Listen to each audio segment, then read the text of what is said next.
Welcome to Season 3 of Sunday Conversations. Thank you for your continued support. Get ready as we embark on this year's journey of great content. Sit back, enjoy, and delight yourself with these conversations. What's up, everybody? It's your boy, Isaac Davis, and I'm here for another episode of Sunday Conversations. This one means so much to me because I have another family member that I reached out and invited to come and join us on Sunday Conversations to tell their story. And it is my cousin. I'm so excited. And you guys, when you get to hear from him, you will begin to see why I invited him to come to Sunday Conversations. And it is truly an honor to me to introduce to you all my cousin, Bishop Stephen Davis. What's up, sir? Hey, sir, I'm so glad to be with you on today. It's exciting as always. I was so excited when I heard that you had reached out, and I know there was some hiccups here and there. My schedule got a little bit busy, but I am here now, and it's wonderful to spend time with you on this Sunday conversation. I went back and I watched a lot of what you had done, and I was amazed, and I wanted to be here to share this moment with you. So greetings to everyone. I am glad to be with you. Well, also, well, thank you for going back and watching the content, because of course I reached out to my mom. I said, Mom, hey, I want to have Steve on Sunday Conversations. I said, do you think that he would come? And she was like, well, call him and see. I said, I ain't got his number. I said, Mom, so many people number I don't have anymore. And she was like, okay, I'll call him. And I said, when you call him, give him my number too, right? So definitely. So before we start, take a moment and please introduce yourself to our viewers. Well, I'm Bishop Stephen A. Davis. I pastor Refresh Family Church. We're in multiple locations in the Georgia area, Southern Alabama, West Alabama, and in further east in Alabama. And then we have a location over in Liberia, and then we have a location in South Korea. So we've been expanding a whole lot. I've been married for 34 years. I've been pastoring 26 years now. We just celebrated in March both of those milestones, marriage and anniversary. I'm just so excited about what God is doing at this time in my life. And it's just awesome to be able to share that with a great audience like yourself. So we're looking forward to a great conversation on today. Awesome. So did you know that the church or the building that you purchased that Refresh sits in right now is the building that I graduated high school in?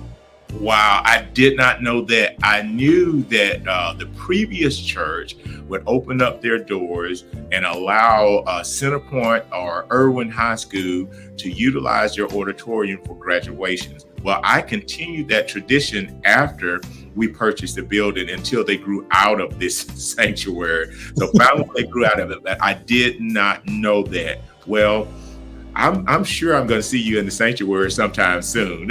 Yes, you definitely will. You definitely will. For worship.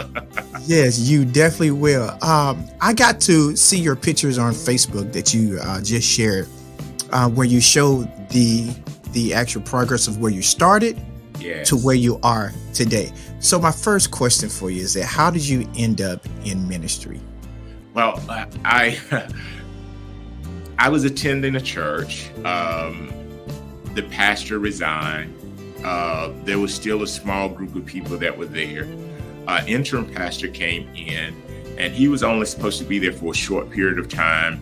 He was supposed to locate a pastor and then announce to the organization that he had found a pastor. Well, at the same time and I wasn't in that conversation, I knew about that conversation after the fact. But at the same time, God was dealing with my heart, and I started to feel responsible for that small group of people, which was about 20-something people at that time, 23 people at that time. So I didn't leave as much. I didn't venture as much. So I stayed there and done whatever I could to help that group of people. My wife and I, we were accustomed to helping people in the community. We love helping people. But I just felt a connection with that group of people. And then later, the interim pastor came to me and he said, I feel that you are the pastor of this local church. And he went back and reported it to the organization, the headquarters, and then they came back and they affirmed me as the pastor of that small church in Pinson, Alabama. So it all began right there in Pinson, Alabama. Awesome. So also knowing tons, because I followed you throughout the years. So how did Bishop Eddie Long become your spiritual father? Well, I always believed in a covering, and I believe that even a pastor needs a pastor. And the ministry was expanding. I had scheduled a visit over at that time to New Birth, and I went over and had a visit, and I felt this great connection. And we continued to nurture the relationship, and I came to the conclusion that Bishop Eddie L. Long was my pastor. He was my spiritual father. So we made that alliance, made that connection, and I stayed with him. He stayed with me until his departure from the earth to heaven. So it's sometimes a little grievous to know that he's gone, but he was my pastor. He was my mentor. Yes, I got to see how that you just honored him. I can't remember if it was it was something that you honored him for on social media, and I can't remember what it was. Yeah, well, his death date was January the 15th of the year. Would have been 6 years. So I acknowledge that, because when someone has had such an impact in your life, you don't want to, and it's hard to even forget, especially the death, because I was there with him like on that Friday, and then he departed on that Sunday. Yeah. Oh, wow. Yeah. Wow. Okay. So how much of a shock, or did you know prior to that he left instructions for you to be the presiding bishop of New Birth? Well, I did not know until the Wednesday before he departed on Sunday. Wow. So many people think I knew, but I didn't know.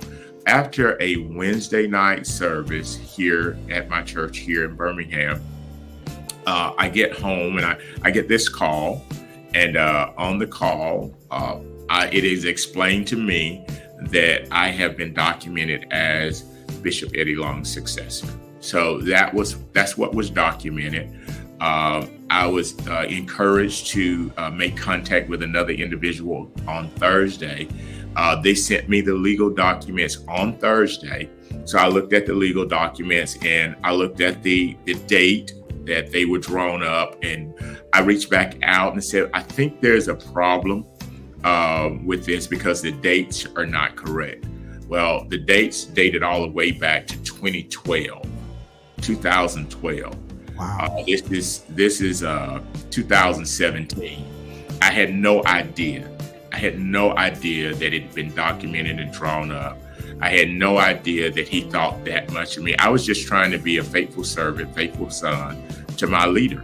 But it dated all the way back to November of 2012, and we're now in 2017. And so we collaborated together, and I realized that he made that decision years before he found himself in this place of sickness. Awesome. I was also encouraged to get there to see him. I was on schedule to come by and minister on January the 29th of 2017. But I was encouraged to come a little bit earlier because of his condition. So I rearranged my schedule and went on that Friday, which was the last time I saw him alive, on that Friday. Yeah. So how did his death affect you as being his spiritual son? Like, what was the impact to you and to the ministry when he had died? Well, I think, like many, you never expect someone you care so much about to leave. I noticed a digression in his health because we interacted periods of time all the way to the point of death. So in our interaction, I wasn't processing death until that Friday. So on that Friday, I began to process death. I made a few phone calls to some people that were close to me and also close to him, and let them know that, this is pretty serious. The day of the death, which was really early on a Sunday morning, as soon as I received the news, I had to get ready and get to Atlanta as soon as possible for the announcement at the church. So from that point, everything went into operation. We're going from meeting after meeting after meeting. So really there wasn't a whole lot of time to grieve, because his death meant that I had to go to work. I was working, but there was a different kind of work that took place after his death. I remember periods of time after, when I had a time to pause. I remember some times of grieving over his death, but I had to quickly recover, because there was a lot of work to do. There was a whole lot of work to do, because he was a great man who had great influence, and that was a huge platform that was known around the globe. Yes, that is so true, because he was making a global impact. Yeah, I definitely was. And I think at that time, didn't he have that? And wasn't New Birth the largest ministry in Atlanta at that time? Yeah, it was. It had been documented as one of the largest ministries in Atlanta. Yeah. Yeah. Awesome. So so now that all this happened and all the years have gone by, all the changes within ministry for you, how did you end up with becoming, or Bishop Jakes becoming your spiritual father now?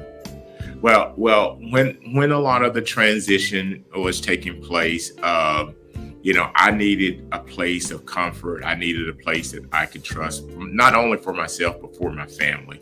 And again, I don't believe in traveling through ministry or even business alone.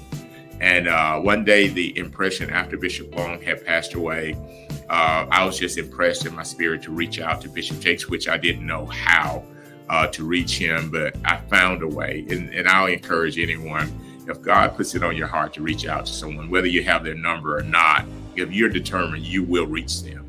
So I was able, took me a few weeks, but I was able to get a conversation with Bishop Jakes. And from that point, I knew that was my pastor. And we have solidified that. And, he knows and I know that he's my covering. I'm a spiritual son. I'm one of those pastors who's committed to him and committed to his ministry. It's been an exciting thing. I've experienced things that I thought I'd never experienced. I've been in rooms that I never thought I would go into.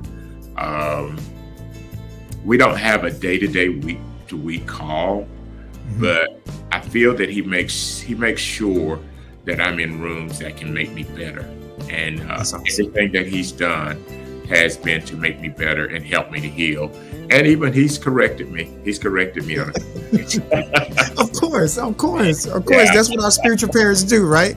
Yeah. So, and I just saw about 3 weeks ago that you were at the Potter's house where you were acknowledged during the service, right?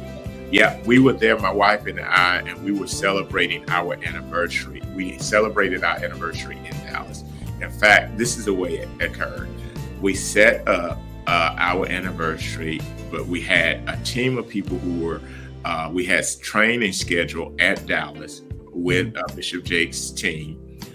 So we went down and we had the training actually on our anniversary date with his team. Awesome. My team, they came back to Birmingham on that Saturday. We stayed and attended service on that Sunday. We had no idea that they were going to acknowledge our anniversary, but they acknowledged our anniversary right there in the middle of their church service on that day. Bishop Jakes was not there, but his presence was felt that particular day. We felt so proud to be there and so honored for them showing that kind of that kind of respect on a day that was so dear to us. Yes, that is so awesome. I have followed him for years. For years, I remember going to several of the of the manpower Yeah. conferences. I remember going to those several of all those, and I really really enjoyed it. Like going through those, I had the opportunity to briefly meet him, very briefly meet Carlton Pearson, Wow. um, met some other great pastors of that time period. Wow, just simply going to the manpower conferences, which were great conferences. So now that you have this goal going, or this big thing going within your church now called the I am the one. Yeah. So how was this created? Well, I mean, I was looking for a way to encourage people. I think, a lot of us have such potential. Greatness is in us, but we seem to struggle with low self worth, low self esteem. And I was on vacation. I was at the beach, and I was doing this, Tuesday morning inspirational. And I started to talk about David and how all of his brothers, he had 7 other brothers, and they were not the one. As Samuel was anointing them, the oil would not flow.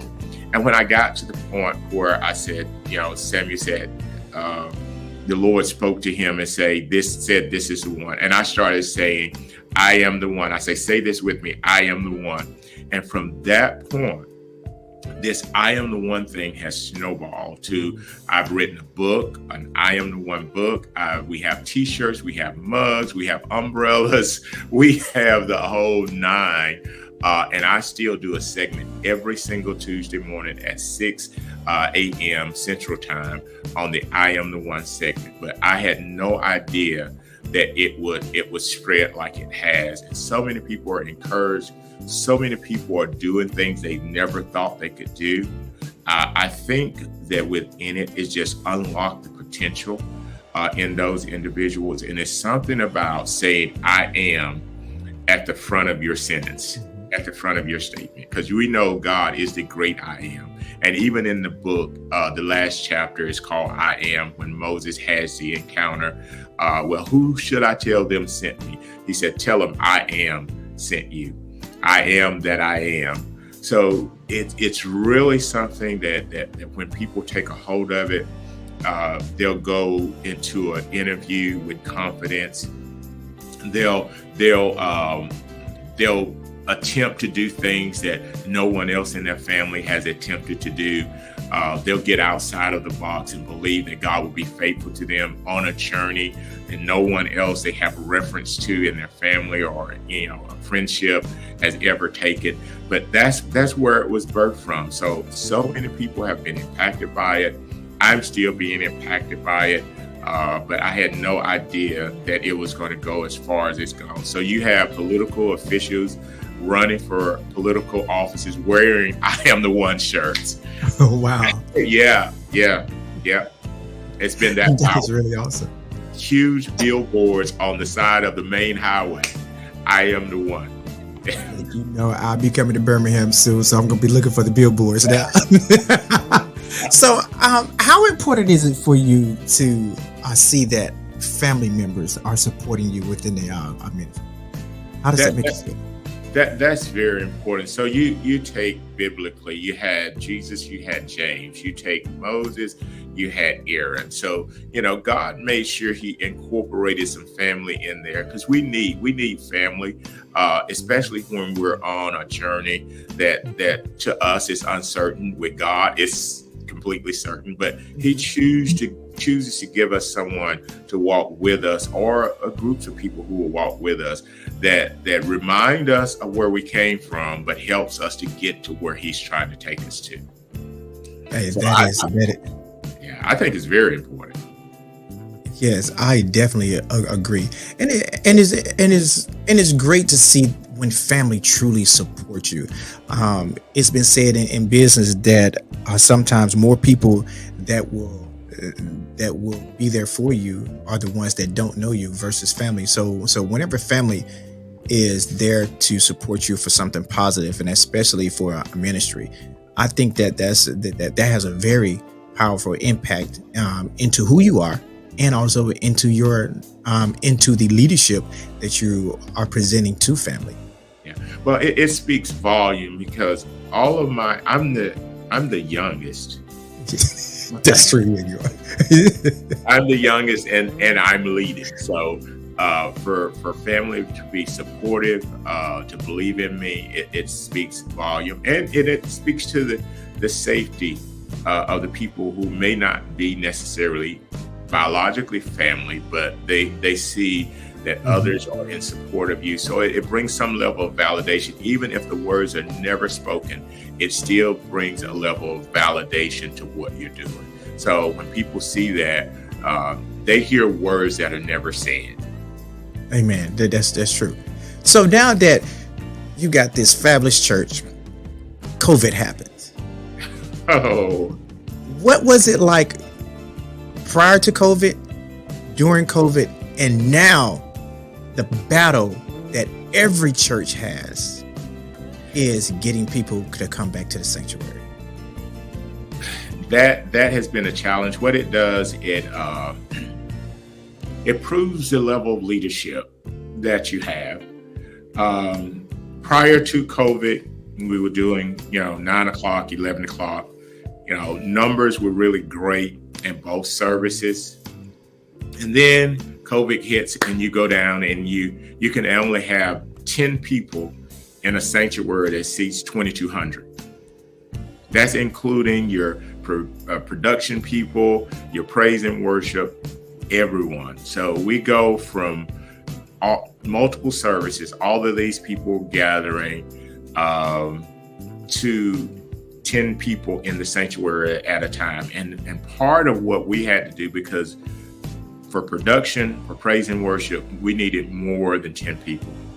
So myself and my wife and those who done announcements will stand outside until praise and worship was done. And then praise and worship, the praise team will leave and go outside so we would be able to come in and minister. So we had to juggle things that way. Then you had to really, that's why the Bible says, despise not the days of small beginnings, because I had to remember preaching to empty seats. Because I was back to that, preaching and teaching to empty seats. I had to remember my greatest audience was on the screen. Some pastors or some churches were very creative. They created portraits of their members and put those on the pews or on the seat. I said, that's too much. I said, I was just going to see them. Imagination is powerful. And I used my imagination while I was preaching. That thousands of people were either sitting in their living room, at their coffee table, or even in their bedrooms, listening to the Word of God, and I was teaching. And I used my imagination, and my imagination kept me encouraged while numbers of people watched me on a Sunday or Wednesday. While I was in the sanctuary, they were at home, and I felt that I had greater access to so many more people. So I remained positive about it. Now, getting the numbers back into the church has not been easy at all. We have not seen the numbers that we saw prior to COVID. We're still building. It's much better. We were very happy about Easter. We love seeing those numbers. But prior to that, we have not seen those numbers. But the morale is increasing constantly. It's a faith thing. You have to continue to believe till you see the results. And we're helping the people to navigate through the emotions and the fear that was brought on by COVID. And it takes time. We're really having to use our faith now. And we're really having to believe. One good thing about all of it is the people remain faithful in their giving. But now we want more than their money. We want their Thank you for watching Sunday Conversation. Remember to like, comment, share, and subscribe to our YouTube channel and follow us on Facebook. We look forward to seeing you next week as we continue to bring you relevant content. Remember, God has a purpose and a plan for your life. Live life intentional.